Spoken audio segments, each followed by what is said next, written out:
Okay, so exactly what we went through with fractional indices. First little bit is just, this is why they work. If you've got 8 to the power half, you can see it's got a power that's an index. If I do 8 to the power half times 8 to the power half, your index law says add the powers, that's 8 to the power 1, which is just 8. Since this is a number times itself to give me 8, this is obviously the square root of 8, because the square root of 8 times the square root of 8 is 8. So 8 to the power half has to equal the square root of 8.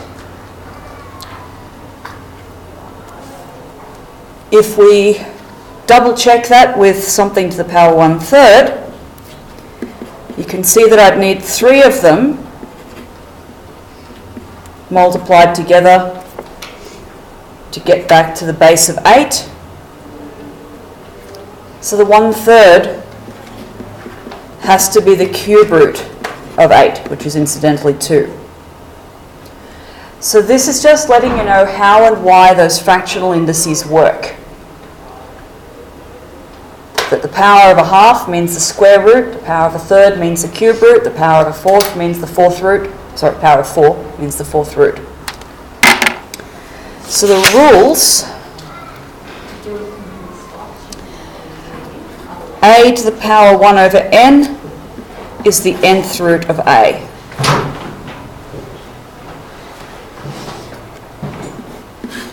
Rule number 1. We can also run across the situation where we've got a numerator that's not 1.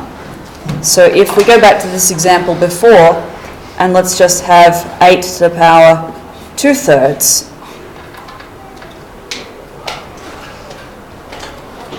The way you think about this is just think of 2/3. That's 2 times 1/3. Test? Got a test to do? No, I've been away. Come in and join us. I'll go get my stuff. Yep. So it's 2 times 1/3. So if I rewrite this as 8 to the 2 times 1/3, when we multiply powers, that's a power of a power. So if you think about that as 8 squared to the power of 1/3, so you can see how I've separated out my fraction into a whole number times a fraction. And that way we can realise that I've got the cube root, because it's 1/3, of 8 squared, which is the cube root of 64. You could check if we can evaluate that easily. So the other rule is when you've got a number that's not 1 on top of the numerator, a to the power of m over n is a to the power of m to the power of 1 over n. That's our other rule. Tom, you right? Yeah, just wait for that. Oh, we'll be a little while. Someone Your third rule says that that's the same. We could have put the fraction inside the bracket there when we rearranged, so I could get,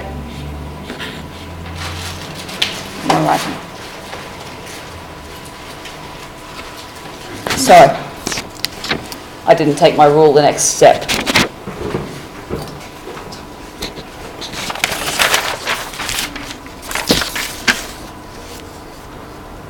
We had that.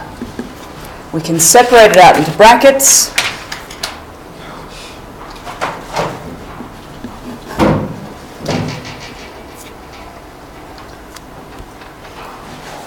A to the power of m over n equals the nth root of a to the m. You could also represent it as the nth root of a to the m. They're both the same. Our third rules say that they're the same. We'd probably always use this way of writing it. Either way will work. So very quickly, if they ask us to write in index form,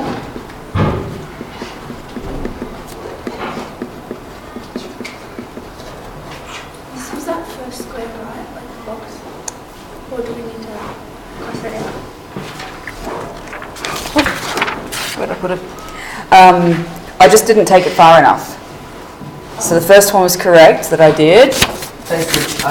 Okay, this is right. But I stopped this at the brackets, which was very silly of me. I should have taken it through to the rest of the rule. So square root of 15, nice and easy. Square root is just to the power of a half. But when we get slightly trickier ones, then I suggest you use your knowledge that underneath any radical sign is a set of brackets. Because I would write those as brackets, 7x to the 5. The square root sign says that whole thing is to the power of a half. And then your power of a product says that's 7 to the half, x to the 5 times a half. Just multiply the numerator there. That's 5 over 2.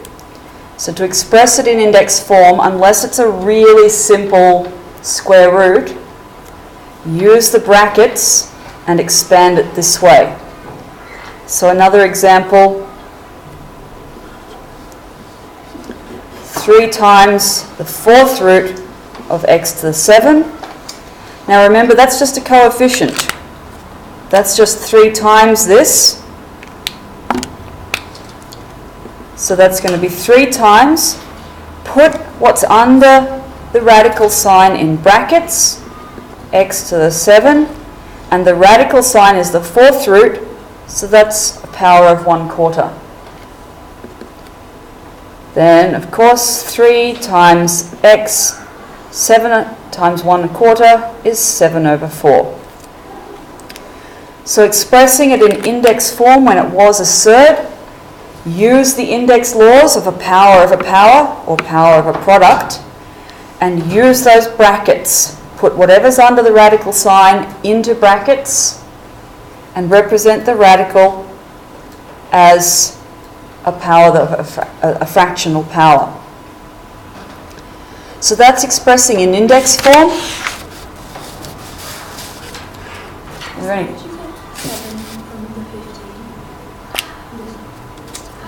Up the top, like That's a 2. This is the first example. Here, Yeah, but how did you get 7? 2 separate examples. oh, okay. 3 examples. Oh. Are we okay? Yeah, sorry. It's all right. Did you bring the test? That's right.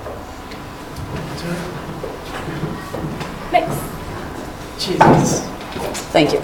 Sorry. All right. We have to be able to write it in surd form too.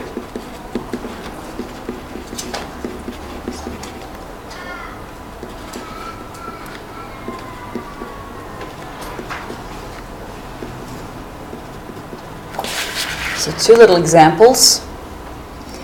If it's just a simple fraction with 1 as a numerator, that's just the 5th root of 3.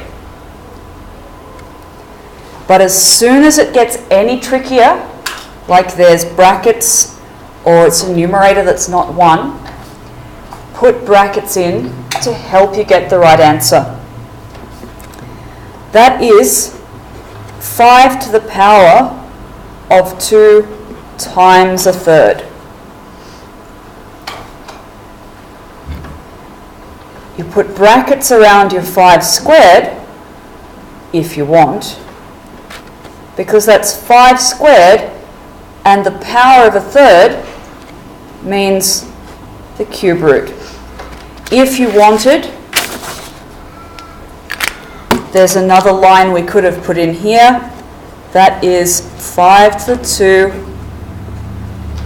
to the power of a third, like that, which helps you see that all this goes under the cube root. Either this line or this line is sufficient working. And of course, if you've got a number to a power, you'd evaluate that. So that's the cube root of 25. If you could get the cube root of 25, you'd give that as a whole number answer, but of course we can't. That's not a nice, easy number. So you need to be able to move backwards and forwards between surd and index form, and I strongly recommend using those brackets to do that.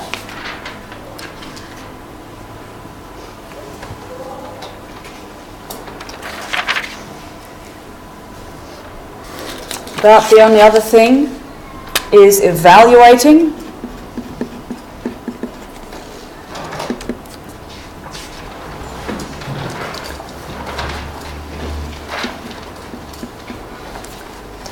(27 to the power of negative a third).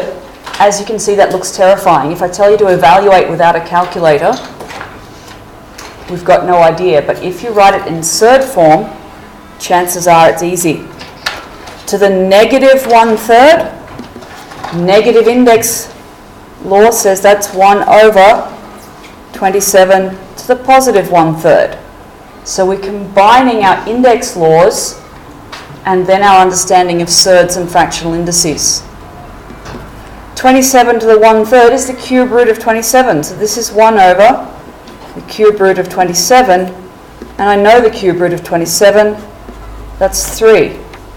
So evaluating with a fractional index, change it to surd form, and it's a lot easier.